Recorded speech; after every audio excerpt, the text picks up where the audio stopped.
Ma'am, this seat is for paying customers, not for people looking for a free ride. The words cut through the quiet hum of the train like a knife.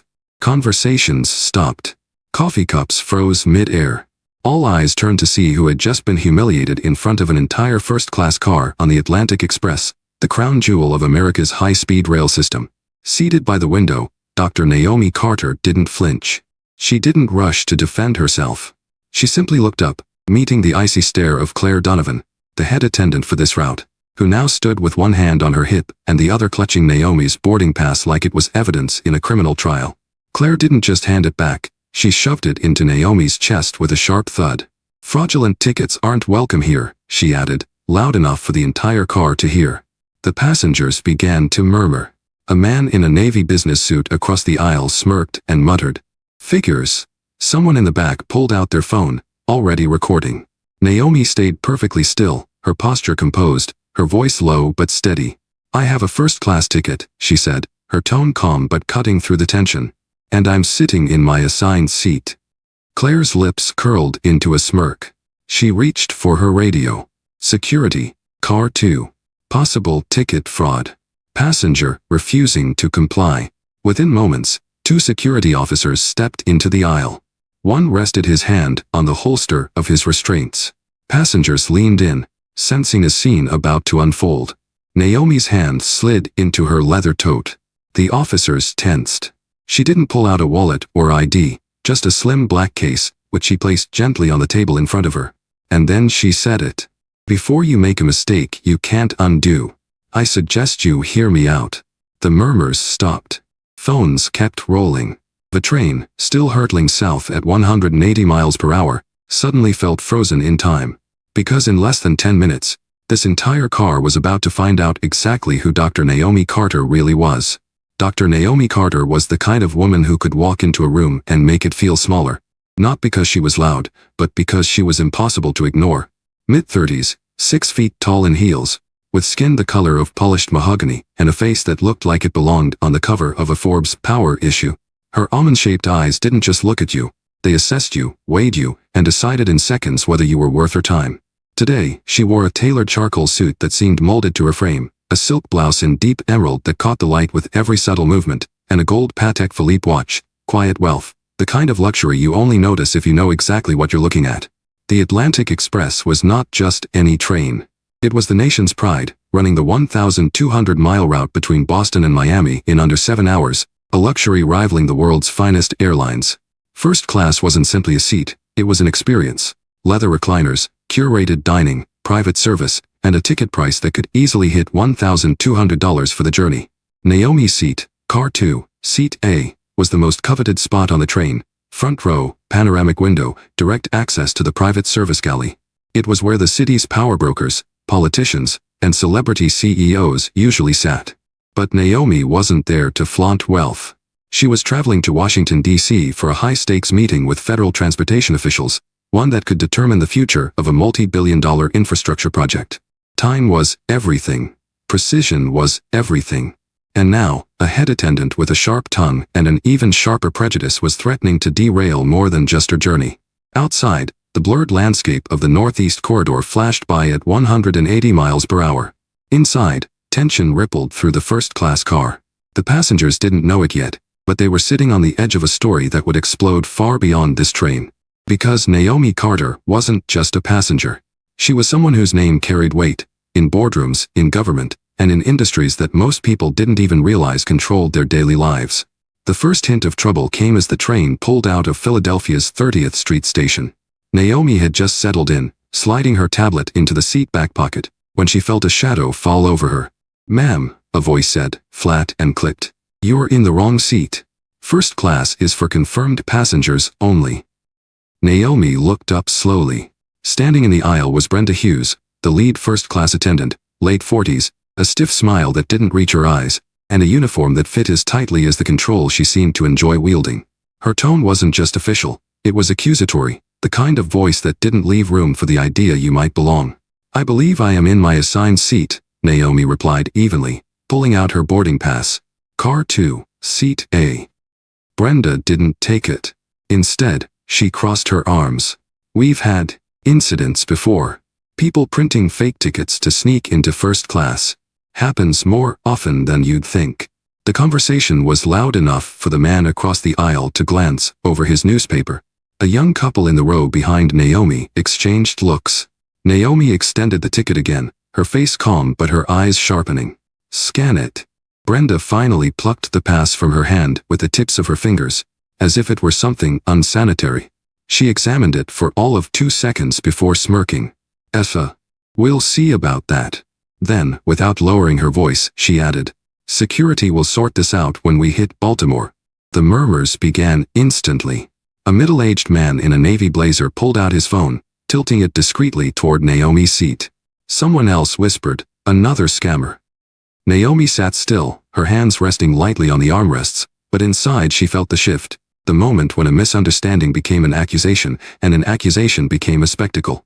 She knew these situations had a momentum of their own, and once they started rolling, they didn't slow down without a fight. The train's speed increased, the rhythmic clatter of the rails filling the silence between Brenda's thinly veiled barbs. Passengers leaned in to catch every word. What none of them knew was that Brenda had just set into motion a confrontation that would reach far beyond the confines of Car 2. And Naomi Carter? She was already deciding exactly how, and when, to push back. By the time the train crossed into Maryland, the whispers had turned into an unspoken consensus. Naomi Carter didn't belong there. That was when the carriage door slid open, and in stepped Alan Brewer, the train's onboard service manager. Mid-50s, neatly trimmed salt and pepper beard, posture like a man who'd spent decades keeping order in tight spaces. Miss Hughes, he said, his voice calm but edged with authority. What seems to be the problem here? Brenda straightened like she'd just been handed a lifeline. Alan, we've got a passenger here in 2A trying to pass off what looks like a first-class ticket. I've seen the type, print something fancy at home, hopes no one checks too close. Naomi watched the exchange without moving. Alan glanced at her, his expression unreadable, then reached for the ticket Brenda had been holding like a winning poker hand. He turned it over, scanned it quickly, and frowned. This appears valid, he said, but Brenda cut in before he could continue. Appears, she emphasized. I've been doing this long enough to know appearances can be deceiving. We can't risk letting her stay here if it turns out she doesn't belong. A few passengers shifted in their seats, curious about how far this would go. Alan's tone hardened just a fraction. Our protocol is to verify through the reservation system before making any assumptions, Brenda. He pulled a small device from his pocket, keyed in the ticket number, and waited. Naomi could see the green light flash on the scanner, but Brenda seemed oblivious, or unwilling, to notice. Alan hesitated, as though weighing something, then said, It's valid. Bought 3 days ago, direct through the Amtrak site. Paid in full. Brenda's jaw tightened. Still doesn't add up, she muttered, loud enough for nearby rows to hear. People like her usually stick to coach. Naomi caught that, and so did the older gentleman 2 rows back, whose raised eyebrow said he didn't miss the implication. Alan let the silence hang, the steady hum of the train filling the space. Then he said quietly, but firmly, Brenda, step aside. Miss Carter, you remain where you are. I'll handle it from here. But Naomi knew from the look in Brenda's eyes, this wasn't over. If anything, it was just the opening move in a much bigger game. Alan Brewer had barely taken 2 steps toward the service station when Brenda's voice rang out again, louder this time, as if she were performing for an invisible stage. Folks, just so you all know, we've got ourselves a mystery passenger in first class today, she said, waving her hand toward Naomi like a circus ringmaster introducing the next act. Ticket looks fine, sure, but something about her story just doesn't pass the sniff test. Several passengers glanced up from their laptops and coffee cups, some curious, others annoyed. A young guy in a hoodie started recording on his phone, trying to look casual about it. Naomi sat perfectly still, hands resting on the leather armrest, her expression unreadable. The rhythmic clatter of the train on the tracks seemed to stretch out the moment. Then, without a word, she reached into the inside pocket of her blazer and pulled out a slim, black leather case, no bigger than a wallet. She placed it on the small table between her and the window, her fingers lightly resting on top as if it were something fragile or dangerous. The simple act drew everyone's attention. What's that? Brenda asked, suspicion dripping from her tone. Naomi didn't answer right away. She let the silence do the work, scanning the faces now turned toward her. Brenda's narrowed eyes, the older man's raised brow, the phone camera trained on her from 2 rows away. Then she spoke, calm but with an unmistakable weight in her voice. "Before you decide how this ends, Miss Hughes," she said evenly, "you might want to see what's inside." Brenda folded her arms. "Go ahead, enlighten me." Naomi slid the case open with one precise motion, revealing a single matte black business card with gold embossed lettering. The letters caught the afternoon sunlight pouring through the window, gleaming just enough to make the man with the phone camera lean forward for a better shot. Brenda squinted at it, her mouth twitching into a smirk, until the recognition hit. Her smirk collapsed, replaced by something else entirely: unease. The rest of the carriage didn't yet know what the card meant. But from Brenda's sudden shift, Naomi knew the first crack had appeared. Brenda froze, her eyes locked on the card as if it were a coiled snake. For a few seconds, she didn't move, didn't speak, just stood there, one hand on her hip, the other hovering uncertainly over her service tablet. Alan Brewer, the train manager, leaned in to see what had turned his normally sharp-tongued lead attendant into a statue. He read the words once, then again, his brow furrowing deeper each time. The gold-embossed letters were impossible to miss. Naomi Carter, Chief Executive Officer, Carter Rail Systems. A murmur spread through the first-class car. Passengers whispered to each other, some fumbling to pull up Google on their phones. The name wasn't just familiar, it was everywhere in the rail industry. Carter Rail Systems didn't just build luxury passenger trains, they leased the very model they were riding in to the transit authority. One man across the aisle muttered under his breath, "Wait, doesn't that mean she owns this train?" Naomi sat back, folding her hands in her lap, her voice calm but carrying to every corner of the car. "Not quite," she said, glancing toward the curious faces. "My company owns the rail cars. We lease them to Amtrak's Northeast Executive Line under a 20-year, multi-million-dollar contract." Alan's throat bobbed as he swallowed hard. "Miss Carter, Dr. Carter, I wasn't aware." "That's clear," Naomi said, not raising her voice, but somehow making the space between each word feel heavier. "But you might want to consider what it looks like to try to remove a paying passenger from equipment her own company supplies, especially without checking the facts." Phones were up everywhere now. The young man in the hoodie who had started recording earlier whispered to his friend, "This is about to blow up online. Big time." Brenda tried to regain her footing, forcing a tight smile. "Well, Miss Carter, of course we treat all our passengers the same, regardless of race." Naomi cut in smoothly, her gaze steady. "Position? Wealth? Yes, I've noticed exactly how you treat passengers. I've been watching for the last 15 minutes. Her tone wasn't loud, but it didn't need to be. The weight of the truth was enough to press the entire car into silence. Alan stepped forward, lowering his voice though everyone could hear. "What would you like us to do here?" Naomi leaned forward slightly, eyes never leaving Brenda's. "For starters, you can stop talking about me like I'm not in the room. And then, you can decide if this train is going to be remembered today for its on-time arrival, or for a public relations nightmare that could cost your company millions." The shift was complete. In less than a minute, the balance of power had flipped entirely, and everyone in that car knew it. Alan was still processing Naomi's first reveal when she calmly reached into her leather satchel again. The sound of the zipper sliding open was so soft, but in that moment it felt like the whole car was holding its breath. She pulled out a second card holder, sleek, matte black, with a silver clasp, and set it on the tray table in front of her.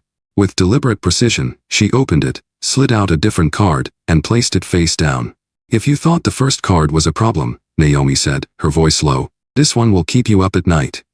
Brenda frowned, crossing her arms. "What is this, some kind of magic trick?" Naomi didn't answer.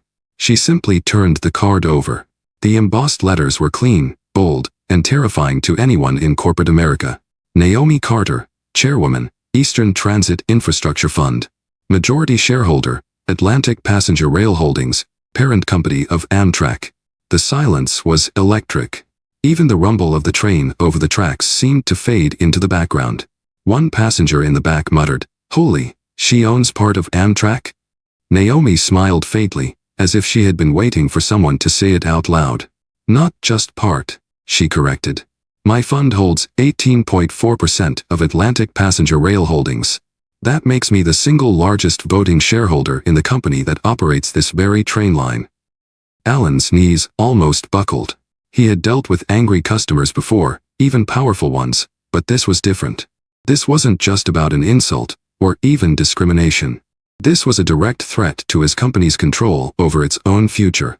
You understand, Naomi continued, her voice even, that with a single vote at the next board meeting, I could demand an executive review, replace half the senior management team, and force contract renegotiations that would make your CEO beg for mercy. Someone's phone dinged. A passenger had just posted a short clip of the reveal to Twitter, or rather, X. In less than 30 seconds, it was already being retweeted by rail industry analysts and business journalists. Brenda's face drained of color. "You're bluffing," she whispered, though it was clear she didn't believe it. Naomi tapped her phone screen twice. The display showed a secure shareholder voting dashboard with her name and verified holdings. "Try me," she said simply. Alan looked around the car. Every passenger's eyes were on Naomi now, not with pity, but with the kind of respect reserved for people who didn't just win battles, they ended wars. This wasn't just a power shift. It was the moment everyone realized Naomi Carter wasn't a passenger. She was the storm that could derail the entire system. Naomi didn't waste a single heartbeat. She leaned back in her seat, crossing one leg over the other with the composure of someone used to running boardrooms worth billions. "Alan," she said, her tone as sharp as the click of a gavel, "I'm going to make this simple. You have exactly one opportunity to get ahead of this before it becomes a headline that your PR department will never be able to spin." Alan swallowed hard. "Ma'am, She cut him off with a raised hand. "Save the apologies. This isn't about you feeling bad. This is about systemic change, right now. I want 3 things, immediately." The whole train car was silent except for the rhythmic hum of the rails. Even passengers who had been pretending not to watch were leaning forward now. "First," Naomi began, "the employee who initiated this discriminatory treatment will be relieved of duty before we reach the next station. I don't care if it's suspension pending review or outright termination, but they will not serve another passenger today." Brenda's lips tightened, but she said nothing. "Second," Naomi continued, "management-level staff who escalated the situation without following protocol will be placed on immediate leave and required to complete comprehensive bias training. And no, not the watered-down slideshow your HR department pushes through in 30 minutes. I mean real, independent, third-party education with measurable results." Alan nodded stiffly, jotting notes in the tiny pad he carried.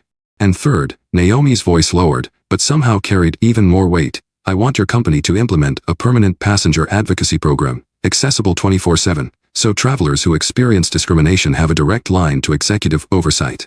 Not a customer service rep reading from a script. An actual decision-maker who can act in real time." The businessman in the aisle seat across from her muttered, "She's not negotiating, she's setting terms." Naomi heard him and smiled faintly. "Exactly. Because this isn't a request, it's an ultimatum. If you refuse, I'll call an emergency shareholder meeting within 48 hours. We'll put your company's leadership under a microscope so intense, half your board will resign before the week is over." Alan's pen stopped moving. He looked up, his voice low but tense. "And if we comply?" Naomi leaned forward slightly. "If you comply, you keep me as an ally.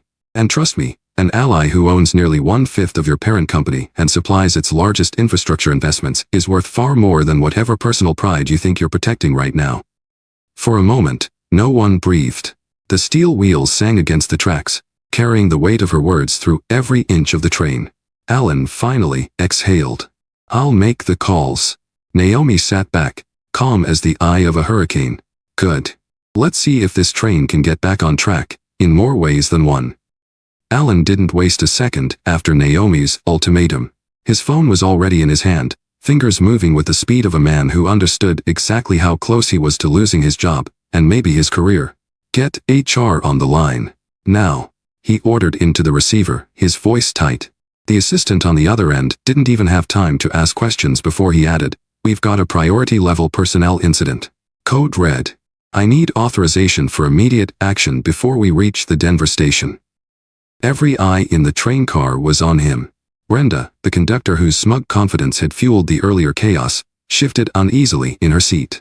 The other staff members lingered near the door, unsure whether to stay or disappear. Naomi didn't gloat.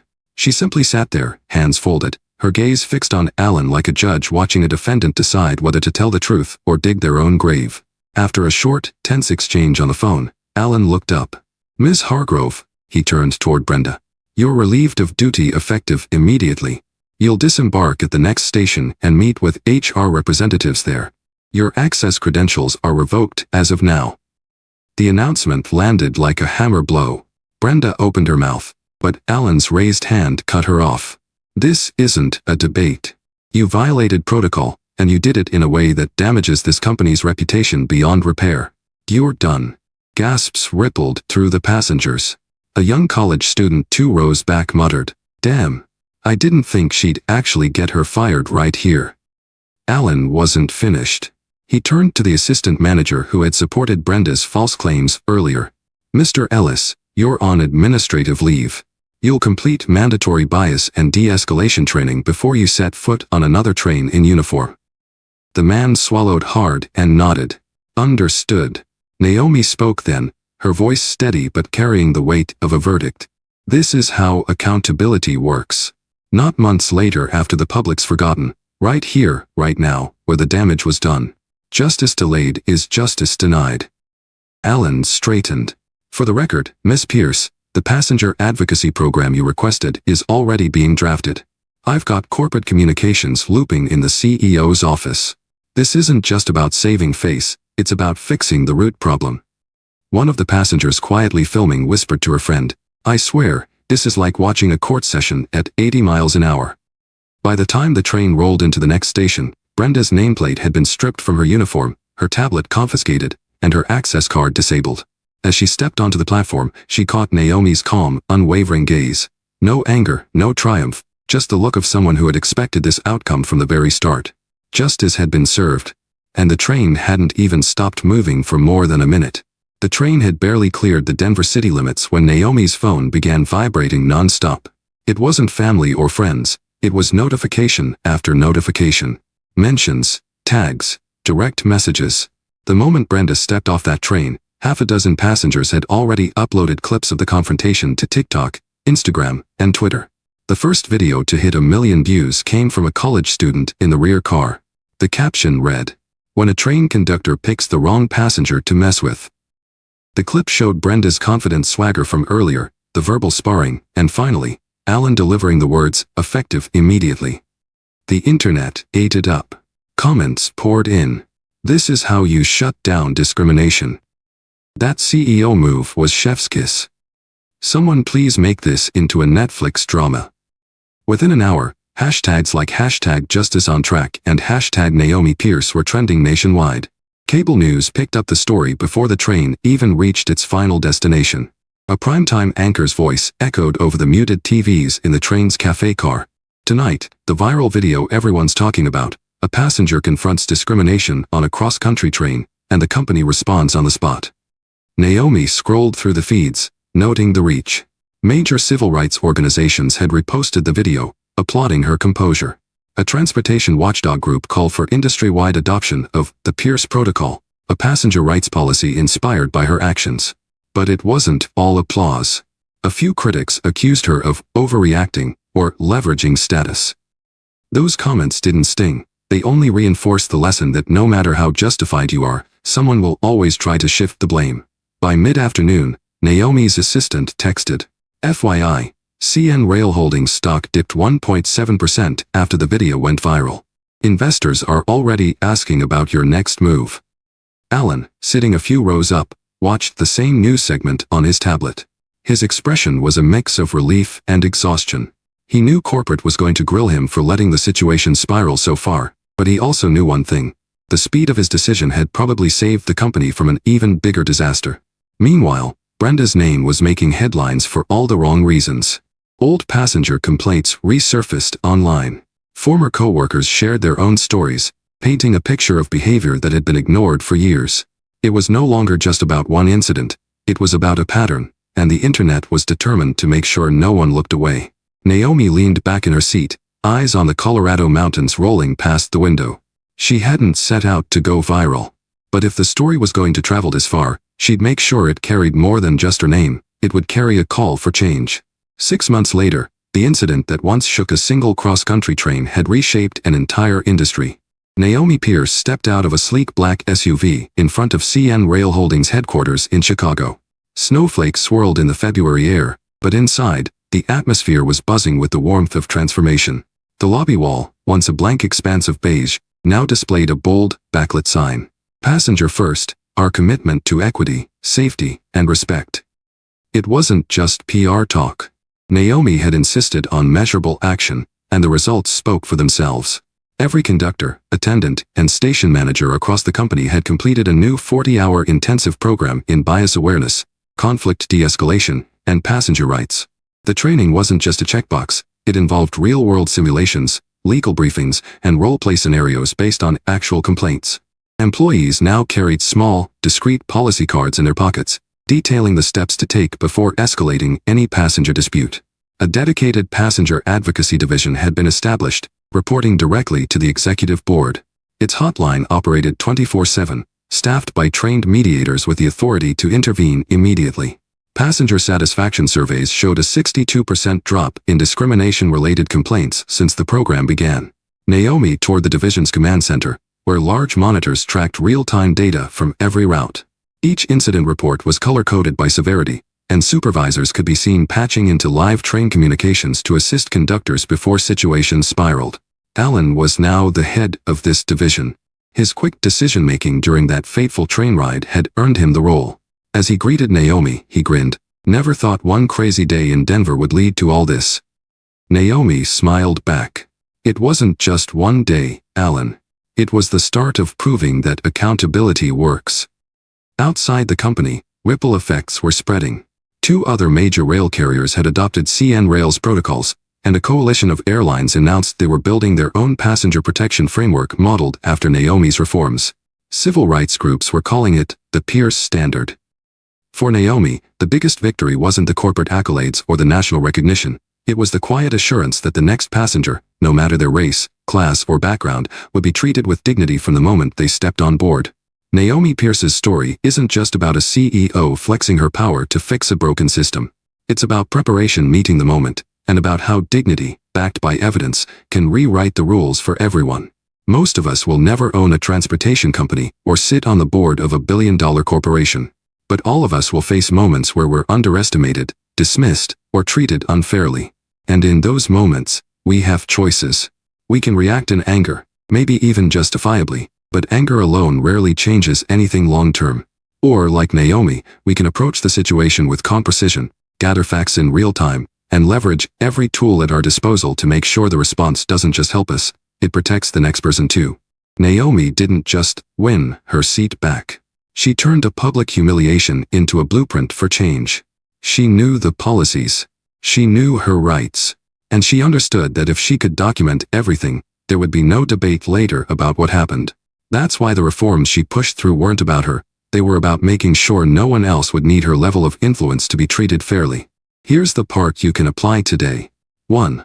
Know your rights in the spaces you travel, whether that's an airline, a train, or your workplace. 2. Document everything. Dates, names, words said, because memory fades, but evidence doesn't. 3. Stay composed. Calm authority makes people listen in ways shouting never will. Thea. Push for structural change. Fixing one problem for yourself is good. Preventing it for everyone is better. Life will hand you moments where the easiest thing to do is walk away.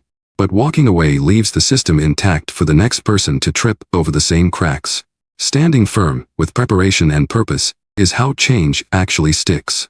Naomi's story proves that quiet power is still power.